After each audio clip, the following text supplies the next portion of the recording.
আসসালামু আলাইকুম।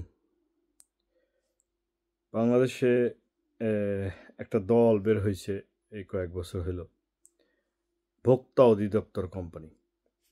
আমি মাঝে মধ্যে এদেরকে ভোদা অধিদপ্তর কোম্পানি বলি, বিকজ তাদের কাজকর্ম দেখলে এরকমেরই মনে হয়।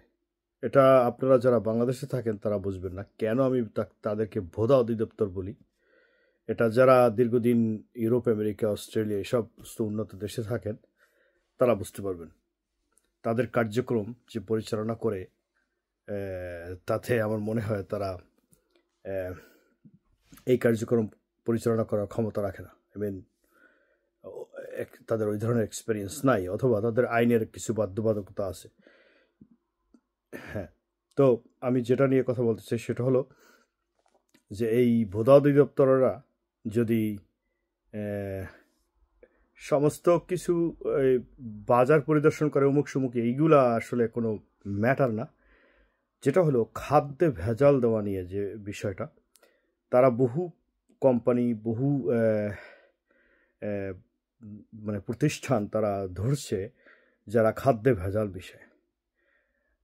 এখন তাদেরকে 50,000, 5 লাখ, 10 লাখ, 20 লাখ টাকা জরিমানা করে। আসলে এটা কি এটা সমীচীন না। আসলে যদি আপনাদের এই জন্য যদি সংবিধান পরিবর্তন করা হয়, আইনকে পরিবর্তন করা হয়, আপনারা করেন। কারণ খাদ্যে ভেজাল মিশাইলে শুধু একজন মানুষকে মারে না, তারা লক্ষ কোটি মানুষকে তারা মারতেছে খাদ্যে ভেজাল মিশিয়ে। বাংলাদেশের আপ টু বটম এমন কোনো খাদ্য নেই যেটা ঔষধ মুক্ত না এবং ভেজাল মুক্ত না, যেটা সম্পূর্ণরূপে কেমিক্যাল দিয়ে তৈরি হয়।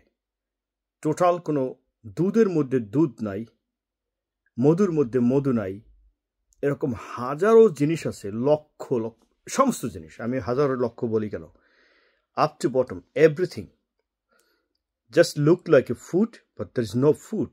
ওটার ভিতরে কোনো ফুড নাই, ইটস এ কেমিক্যাল। অনলি ফুডের মতো দেখতে তারা কেমিক্যাল দিয়ে তৈরি করে। সো আপনারা নিশ্চয়ই দেখে থাকবেন, যেহেতু এখন এই মোবাইলের জমানা, তো স্মার্টফোনের জমানা, তো আপনারা তো অবশ্যই দেখে থাকবেন যে গুড় কীভাবে তৈরি করে, যে গোল গোল গুড়গুলা। আপনারা দেখে থাকবেন মধু কীভাবে, মোবিল দিয়ে মধু তৈরি করে। Can you imagine that? চা পাতি, আমাদের দেশে চা হয়, আমরা রপ্তানি করি, সেই চা পাতি তৈরি করে তারা ড্রেনের বর্জ্য দিয়া, অর্থাৎ ড্রেনের বর্জ্য দিয়া মুরগির খাদ্য, মাছের খাদ্য তৈরি করে, বিভিন্ন কেমিক্যাল অন্যান্য জিনিসপত্র মিশিয়ে, ইটের গুঁড়া, হাবিজাবি, এই যে কাঠের গুঁড়া টুড়া। আবার সেই মাছের খাদ্য দিয়া তারা প্রক্রিয়াজাত করে তারা চা তৈরি করে।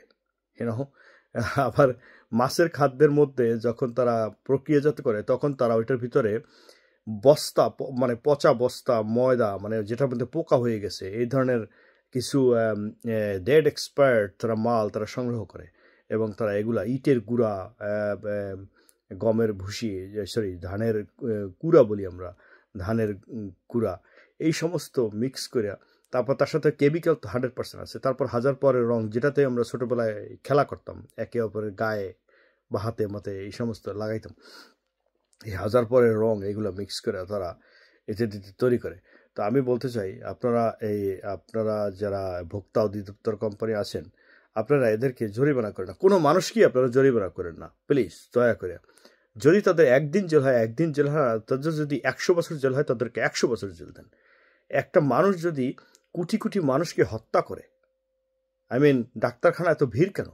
বিকজ আমরা কেমিক্যাল খাই, আমরা আপ টু বটম, সকাল থেকে রাত্র ঘুমান পর্যন্ত আমরা শুধু কেমিক্যালই খাইতে থাকি। তো এর থেকে রক্ষা পাওয়ার জন্য আপনাকে ওই জরিমানা করলে হবে না। আবার মানুষ বাঙালি তো চেনেনি, আবার সাবেক জায়গায় ফিরে যায়। সো তাদের চরিত্র বদল হয় না।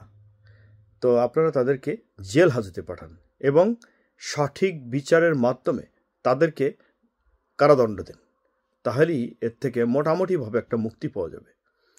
ধন্যবাদ সবাইকে।